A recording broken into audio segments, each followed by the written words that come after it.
नमस्कार दोस्तों और हमारे प्रिय चेला, कैसे हैं आप सब। दोस्तों, स्वागत है आपका हमारे यूट्यूब चैनल एन के सर हिंदी वाले में। मैं एन के सर आपके बीच एक वीडियो लेकर आया हूं, जो 10वीं वर्ग का संस्कृत प्यूषम भाग 2 चैप्टर नंबर 2 पाटलिपुत्र वैभवम यानी पटना का प्राचीन इतिहास के बारे में संपूर्ण व्याख्या करवाएंगे।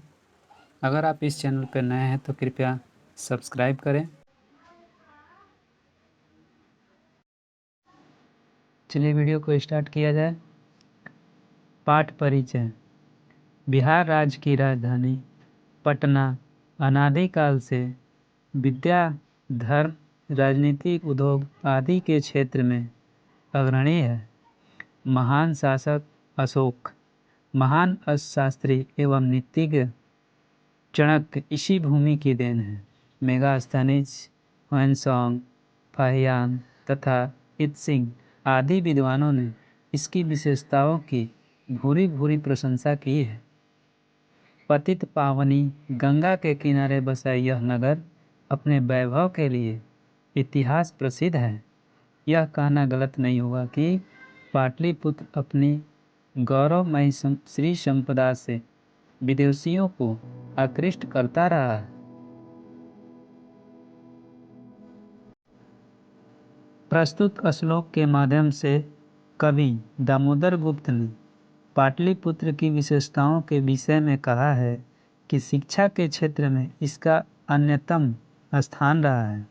आर्यभट्ट जैसे खगोल शास्त्री तथा चाणक्य जैसे विश्व प्रसिद्ध अर्थशास्त्री इसी धरती की उपज हैं, तो अशोक जैसे महान शासक, जिन्होंने अपनी वीरता तथा अहिंसा के सिद्धांत से विश्व को इस धरती की महानता को जनाने के लिए आकृष्ट किया। गंगा के किनारे बसा इस नगर ने अपनी विमल विभूति से सबको प्रभावित किया तथा सबकी प्रशंसा बटोरी।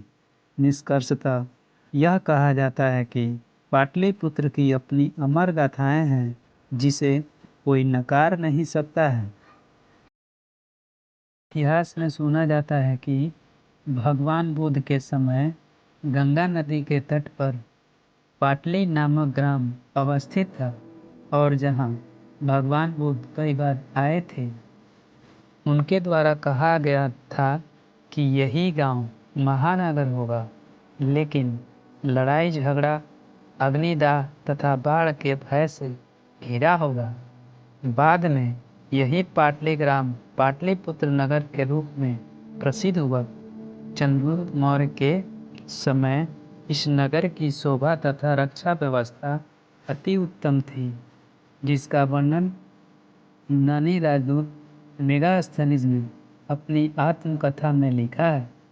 इस नगर की संपन्नता प्रियदर्शी अशोक के समय और अधिक थी।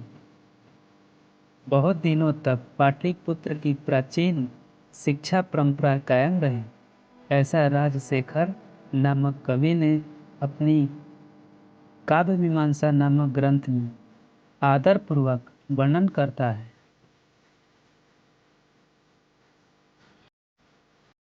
कुछ प्राचीन ग्रंथों तथा पुराणों में पाटलिपुत्र का दूसरा नाम पुष्पपुर या कुसुमपुर भी देखने को मिलता है।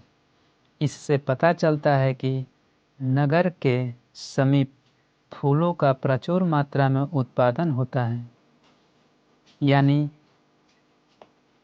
पाटलिपुत्र शब्द भी पाटल यानी गुलाब के फूल से आश्रय लेकर रखा गया है, ऐसा पुत्तिलिका रचना में वर्णित है। गुप्त शासन काल में इस नगर में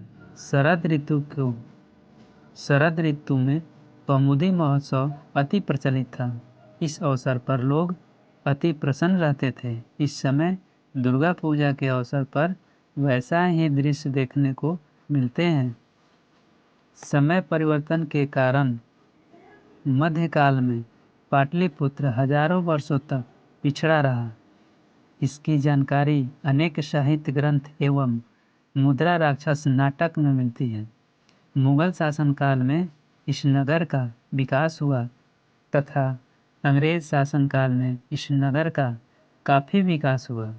यह नगर मध्यकाल में ही पटना नाम से प्रसिद्ध हुआ और यह शब्द पतन शब्द से बना है।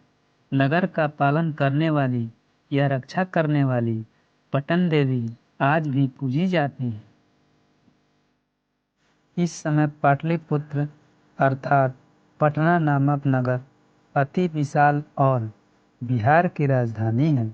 दीनानुदिन इसका विस्तार हो रहा है। इस नगर की उत्तर दिशा में गंगा नदी बहती है। इसके ऊपर एशिया महादेश का सबसे लंबा पुल गांधी सेतु बना हुआ है और रेलवे पुल भी निर्माण हो रहा है। इस नगर में उत्कृष्ट संग्रहालय, उच्च न्यायालय, सचिवालय, गोलघर, तारामंडल, जैविक उद्यान, मौर्यकालीन अवशेष, महावीर मंदिर, पटना जंक्शन आदि दर्शनीय स्थान हैं। प्राचीन पटना नगर में सिख संप्रदाय के पूजनीय गुरु यानी 10वें गुरु गुरु गोविंद सिंह का जन्म स्थान है। यहाँ देश के विभिन्न क्षेत्रों के तीर्थयात्री दर्शनार्थ आते हैं।